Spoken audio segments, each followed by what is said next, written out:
दोस्तों, waste Asia war को 100 दिन पूरे हो चुके हैं। वॉर की शुरुआत में हर कोई सोच रहा था कि ईरान की इकोनॉमी पूरी तरीके से कोलैप्स हो जाएगी, लेकिन ईरान के रेजिलियंस ने सभी को सरप्राइज कर दिया है।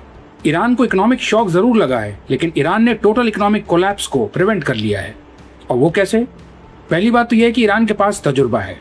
ईरान के ऊपर 40 साल से सैंक्शन लगे हुए हैं। ईरान किसी प्रकार सर्वाइव कर रहा है, तो ये एक्सपीरियंस काम आता है। इतने साल सैंक्शंस में रहने के कारण ईरान ने ऑल्टरनेटिव रूट्स डेवलप कर लिए हैं, ऑल्टरनेटिव फाइनेंशियल सिस्टम्स डेवलप कर लिए हैं, डोमेस्टिक मैन्युफैक्चरिंग को बढ़ा दिया है, यानी एक प्रकार से अपनी इकोनॉमी को सैंक्शंस प्रूफ बना लिया है। और इसमें ईरान की मदद करी है चाइना ने। चाइना ईरान की इकोनॉमिक लाइफलाइन है। चाइना ने ईरान के अंदर मैसिव इन्वेस्टमेंट्स कर रखे हैं। ये चाइना के सपोर्ट का ही नतीजा है कि यूएस अब तक ईरान की इकोनॉमी को स्ट्रैंगल नहीं कर पाया है। रशिया के बाद अब ईरान भी किसी प्रकार वेस्टर्न सैंक्शंस को बाईपास करने में सफल रहा है।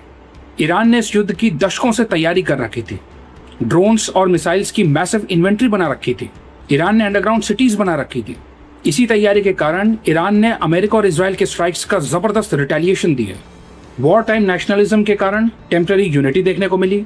लोगों ने पॉलिटिकल डिविजन्स को पीछे छोड़ दिया, अपनी गवर्नमेंट के साथ रैली किया, और इसके कारण ईरानियन गवर्नमेंट अपनी पावर को कंसोलिडेट करने में सफल रही।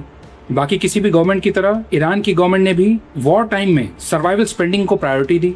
जो चीज़ें एकदम नेसेसरी हैं उनके लिए रिसोर्सेज को एलोकेट किया। ये इंश्योर किया कि लोगों की डेली लाइफ सफ़र ना करे, ताकि प्रोटेस्ट ना देखने को मिले। तो एक तो चाइना ने इकोनॉमिक आउटलेट प्रदान किया, दूसरा हो गया ये वॉर टाइम नेशनलिज्म।